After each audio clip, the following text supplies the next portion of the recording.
Master Chief, hero or traitor?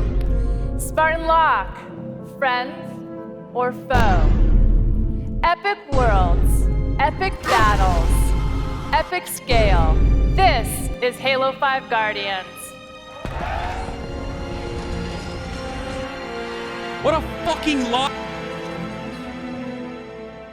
If Halo had hospital bills, they would cost $9K, alright? That's a lot of money, bro. Back then, it seems like Halo's downfall was only due to blunders in design. Call of Duty loadouts, no D-scope, garbage, weirdo art style, bland single-player design, even Reach kinda killed competitive with some of its design decisions. And now Microsoft just implodes 500 times a day. We've seen this franchise fall, but the truth is, it wouldn't take much for things to go back to normal. Just look at Battlefield. After the controversial 5 and the disaster that was 2042, all it took was the most normal Battlefield game to regain every ounce of hype and more.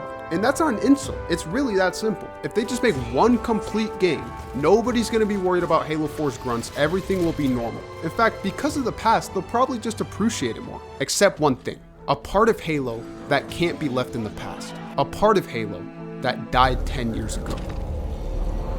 Halo 5 pretty handedly has the worst storytelling in the Halo franchise. The plot is convoluted and unengaging, the characters are all reduced down to their surface level traits, but it's really not as bad as the majority of low tier video game stories. The voice acting is good, alright, there's some good dialogue here and there, but I think it's really hard to appreciate because they're in service of some of the dumbest decisions ever made. Let's break it down. Halo 1 was a focused adventure with all sorts of developments and mysteries happening in the background. Halo 2 then contextualized and expanded on everything, but more importantly, showing the heart of each part of this universe. Halo 3 honestly kind of reduced and neglected a lot of the shades of meaning Halo 2 had, but it was still a direct finale to what was set up. Then you had Reach, which again expanded on the darker tones of the universe and it led directly into Halo 1. And then, following what Halo 3 set up, Halo 4, which to be fair, a lot of people don't like, but they had to take the story somewhere, and I think focusing on Master Chief as a human was a great way to go. All these games are chapters in a continuous saga that any new player can logically follow. From the instant it starts, Halo 5 is like, what? Who? You?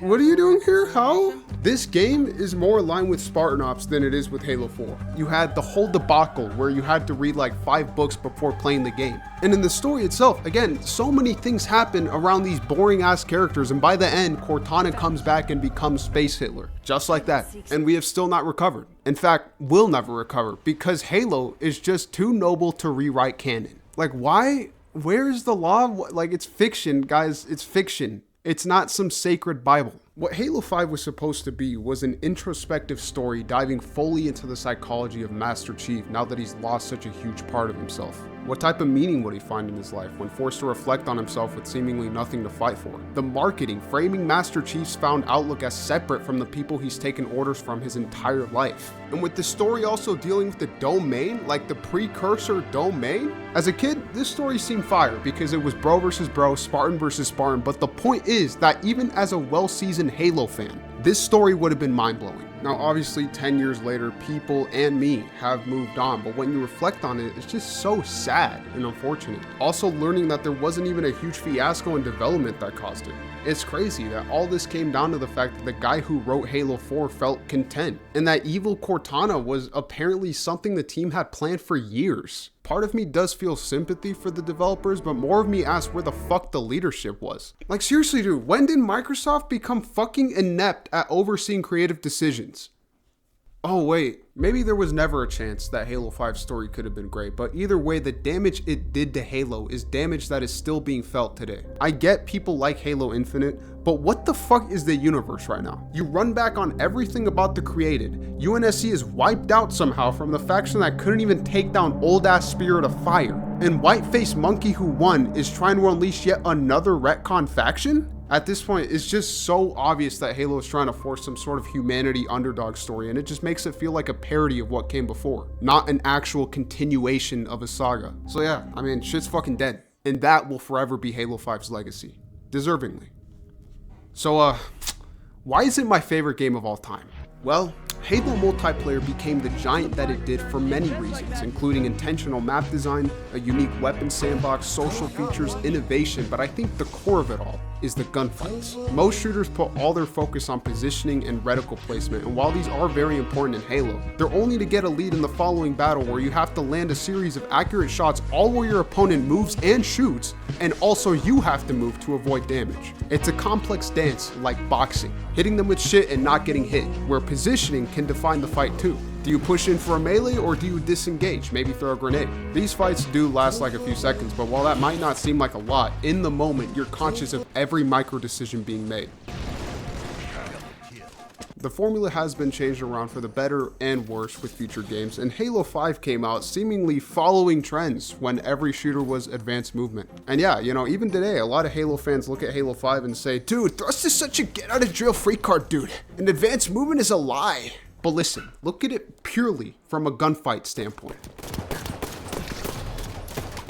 This game is a drug. You can slide into a gunfight and make yourself a smaller target. You can stabilize to hold angles longer in the thrust. Other Halo games have the thrust, but the difference is that in Halo 5, it's actually physics-based. Even though it's a split second long, there's nuance in the movement, as in you can actually feel the acceleration of it and can transfer into momentum. It's not just a hacker-ass, like Halo Infinite. The general idea is that because the thrust displaces you, you want to use it when you're at your most vulnerable. But that doesn't mean that whoever thrusts last always wins the fight, because you still have to be perfect. The Magnum in this game is probably my favorite video game weapon ever, just because of how satisfying it is to use. Because it's a single shot weapon, you do get the full effectiveness with just one bullet, but you also will lose it entirely if you miss. The element of having to pace your shots, balancing speed and accuracy while also outplaying your opponent is just pure dopamine.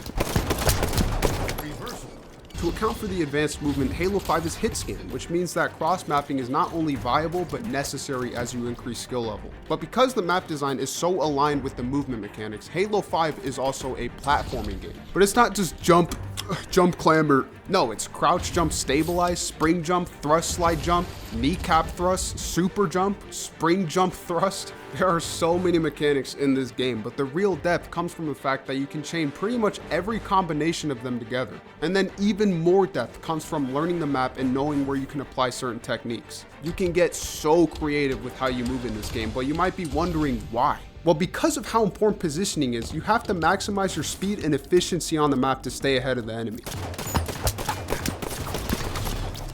It's such an endless skill curve that I just can't get enough of. The outplayability in this game is just addicting. And so far, I've really only addressed Arena because for the past 5 months, I've been playing what is essentially a dead version of the game, but in its prime. The variety was unmatched. You had big team battle, action sack, multi-team team arena, breakout, which was a super cool one life team mode, free for all, ranked head-to-head, a great 1v1 mode, Warzone, which is still probably the best large-scale Halo experience. And in itself, it had like 5 game modes, including Assault and Firefight. And not to mention the infinite amount of custom games this game had, like Spoon Shit, Infection, the classics, fucking Rat Maze or whatever, and Invasion. Dude, when this came out, it was like a dream Halo mode for me. Now, the variety by itself was amazing, but the reason it felt so endless to me was the sheer depth and everything allowed by the mechanics. Castle Wars, a sword-only capture the flag mode. I poured so much time into this shit. And on the surface, it seems stupid, you know, just clash the sword, but no.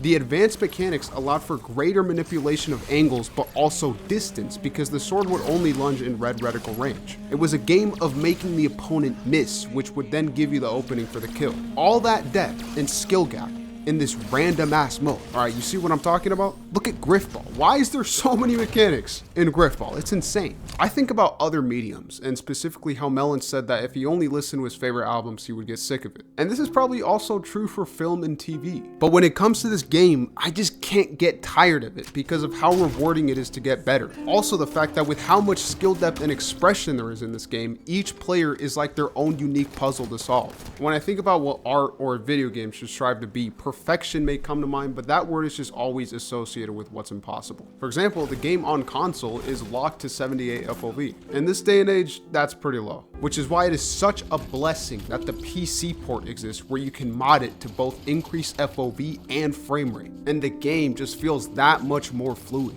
But there's pretty much no players, so I play it on console. And the thing about it is that when I'm locked into the game and I'm flowing like water, it's still the same game. Honestly, the TikTok word peak is actually a better description. Halo 5 is a game that I couldn't imagine enjoying more.